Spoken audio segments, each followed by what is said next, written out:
नमस्कार दोस्तों। आज बात करनी है अनंत मुकेश अंबानी की पद यात्रा की। उन्होंने बहुत ही अनोखे अंदाज में जामनगर से यानी उनके वंतारा से द्वारका तक की एक पद यात्रा शुरू की है। शायद उसके बारे में आपको पता होगा और उसके बारे में थोड़ी अलग से बात करनी है, थोड़ा कटाक्ष करना है, तो उसके बारे में बात करेंगे। पर सबसे पहले आपको आज के शुभ दिन चैत्री नवरात्रि की शुभकामनाएं, चेटी चंद और जो मराठी जो लोग हैं उनका नूतन वर्ष गुड़ी पड़वा की शुभकामनाएं। और आपका अगला साल बहुत ही अच्छा जाए, ऐसी ऐसी हमारे महादेव से प्रार्थना है और माता जी से भी प्रार्थना है। तो अभी शुरू करते हैं। मैं मेहुल व्यास मयूर जानी ऑफिशियल में आपका स्वागत करता हूं। अब जो बात कर रहे हैं कि जो मुकेश भाई अंबानी है उनके सुपुत्र अनंत अंबानी अभी पिछली 27-28 की रात से 27 तारीख की रात और 28 तारीख की सुबह से उन्होंने 10 अप्रैल तक के एक पद यात्रा का प्रारंभ किया है।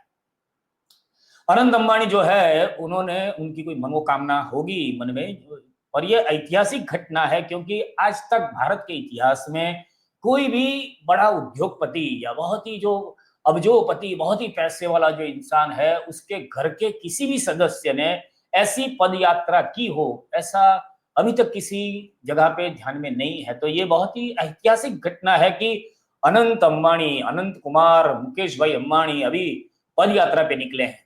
और उनकी पदयात्रा बहुत ही अजीब है। आप उनकी पदयात्रा के बारे में थोड़ा जो जानकारी मिलती है वो ऐसी है कि वो 27 तारीख को देर रात को तकरीबन 2:30-3 बजे उन्होंने पदयात्रा शुरू की थी। और वो पहले दिन 2:30-3 बजे उन्होंने शुरू किया चलना और 10-12 किलोमीटर चले। फिर चलने के बाद एक पॉइंट पे आए, तब तक सुबह के 7, साढ़े 7 या 8 बज चुके थे। तो उन्होंने कहा कि चलो आज के पद यात्रा के समय समाप्ति की घोषणा कर दी उन्होंने।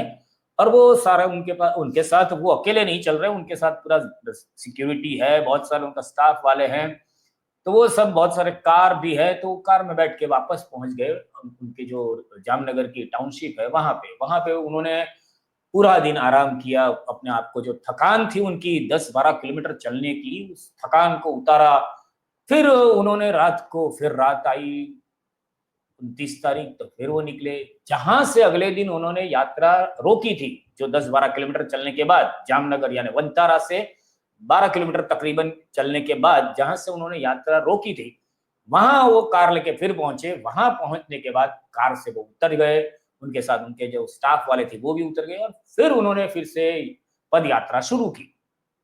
फिर उस रात में सुबह तक तकरीबन 10-12 किलोमीटर चले।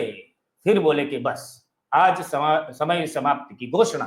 फिर वहां से वो वापस कार में बैठ के अपने घर यानी रिलायंस, घर तो मुंबई है पर वो रिलायंस टाउनशिप पर पहुंच गए। फिर वहां आराम किया, फाफड़ा जलेबी खाया, खमन ढोकला खाया होगा। और जो उन्होंने 10-12 किलोमीटर चलना और चलने के बाद जो थकान थी उस थकान को दूर किया और फिर अगले दिन फिर चलना शुरू किया। इस तरह से वो तकरीबन 120 से 130 किलोमीटर की पदयात्रा करने वाले हैं 12 या 13 दिनों के अंदर। और फिर 10 अप्रैल को पहुंचेंगे द्वारका। और द्वारका जाके द्वारकाधीश के जो सानिध्य में उनका जन्मदिन, उसका सेलिब्रेशन करेंगे और द्वारकाधीश के सामने कुछ मांगेंगे। वैसे तो पूरा अंबानी जो परिवार है बहुत ही धार्मिक है।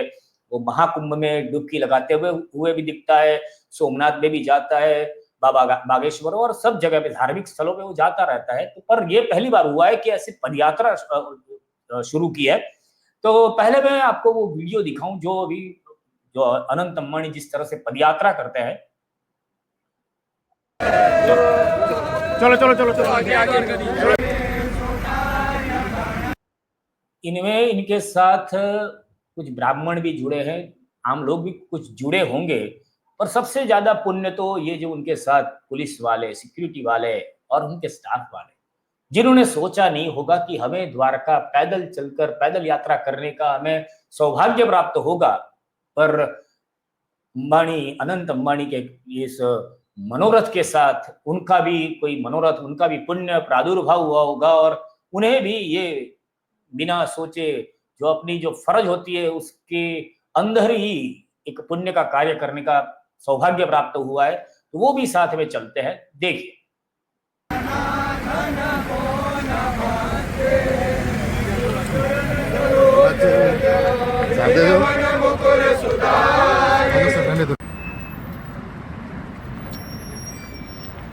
जैसे ही रोज रात को 10 से 12 किलोमीटर चलेंगे,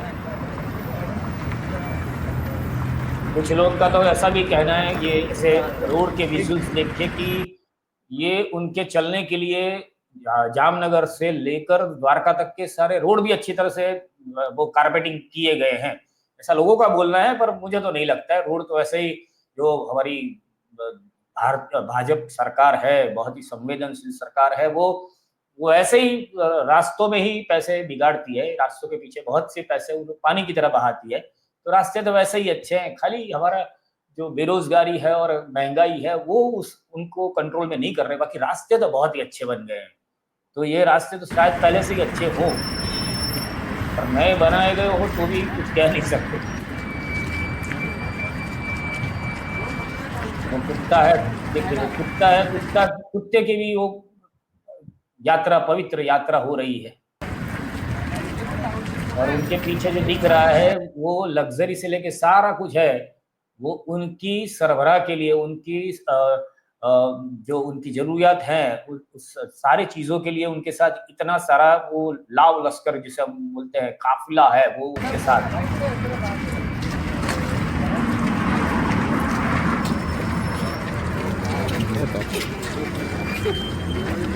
जय द्वारकाधीश सर। जय द्वारकाधीश।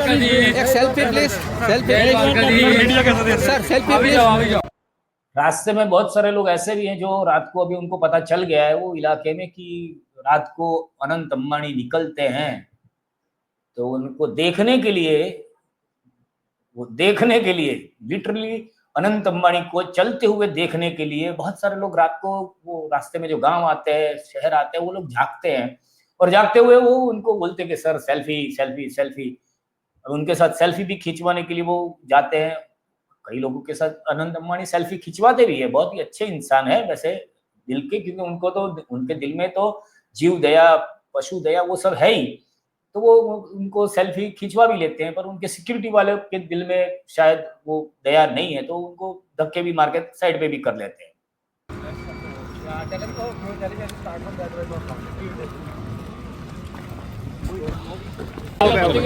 चलो चलो चलिए प्लीज। तो इसी तरह चलते चलते पहुंचेंगे द्वारिका। द्वारकाधीश की जय।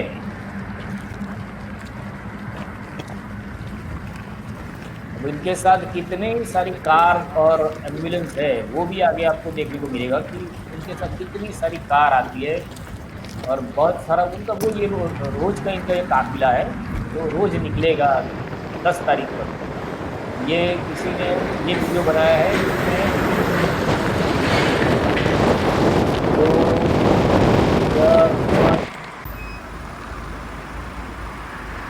12 से 15 कार, एक एम्बुलेंस, ये सारा अनंत अंबानी के काफिले में शामिल है, जो उनके साथ पैदल यात्रा पे निकला है द्वारकाधीश के आशीर्वाद प्राप्त करने के लिए, उनके पास अपनी मनोकामना जो है वो पूर्ण करने की मांग करने के लिए। अभी ये तो मनोकामना तो ठीक है, पर मुझे तो लगता है कि इतना ये करने का कोई, ये मेरा मानना है, अनंत अंबानी अगर ये वीडियो देखे तो बुरा मत लगाना आप, क्योंकि आपके पास तो ऐसे इतने पैसे हैं तो ये रोड पे इतना चलना, उससे अच्छा एक आपके पास वो लग्जरी भी है, वैसी एक बड़ी सी लग्जरी एसी वाली जिसके अंदर अच्छा सा ट्रेडमिल लगा देते भाई, तो वो ट्रेडमिल पे आप चलते और वो बस चलती रहती, तो आराम से, ना कोई सिक्योरिटी की झंझट, ना इतने लोगों को ले जाने की झंझट, ना इतने दिन आना फिर वापस जाना, फिर आना फिर वापस जाना, इन सब में पेट्रोल डीजल का जो धुआं करने का है वो भी खर्चा बच जाता। पर आपको तो कहाँ आनंद भाई, पेट्रोल डीजल का खर्चा तो आपको कहाँ, वो तो आपके लिए सुई की नोक के बराबर है ये सब। तो मैं अपनी जो टिप्पणी है उसके लिए क्षमा प्रार्थी हूँ, पर मैं ये जो दर्शक मित्र है उनसे पूछना चाहता हूँ कि आखिर ये अनंत भाई जो है वो द्वारकाधीश के मंदिर में जाकर क्या मनोरथ मांगेंगे, उनके मन में क्या इच्छा होगी। वैसे देखिए कि हम जो एक कॉमन मैन है, हम जो आम लोग हैं या समझ लीजिए गरीब या मध्यम वर्ग लोग हैं, हम लोग मंदिर में जाते हैं तो हम तो सबसे पहले भगवान से मांगते हैं कि दादा थोड़ा पैसे दे देना, अभी बहुत लोन के हफ्ते चुकाने हैं, ये है वो है। और फिर हम लोग मांगते हैं कि शांति देना थोड़ा बहुत, कि सब हो जाए। जो हम मोटे तौर पे जो मांगते हैं वो यही सब होता है। पर जिनके पास पैसों की कोई कमी नहीं है, वो चाहे उतना पैसा अपना कहीं पे भी खर्च कर सकते हैं। तो अभी अनंत भाई वहां जाके द्वारकाधीश के पास जाके ये तो मांगेंगे नहीं कि प्रभु थोड़े पैसे दे देना, ये तो पॉसिबल नहीं है।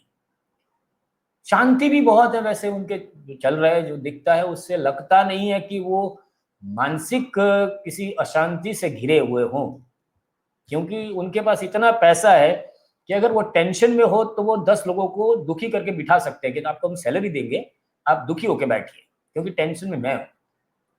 वो भी नहीं हो सकता। स्वास्थ्य भी उनका ऊपर वाले की दया से अच्छा है।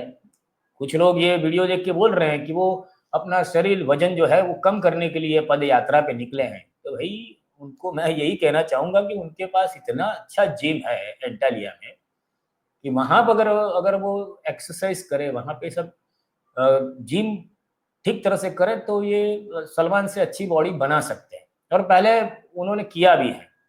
तो वो भी रीजन नहीं लग रहा। पर मैं बहुत कंफ्यूज हूँ कि आखिर क्या रीजन हो सकता है। ये जो अनंत भाई है अंबानी, वो ये ऐसी अनोखी पद यात्रा जो पैदल यात्रा करके 12 दिनों की, वो आखिर द्वारकाधीश से क्या मांगेंगे। आपको क्या लगता है?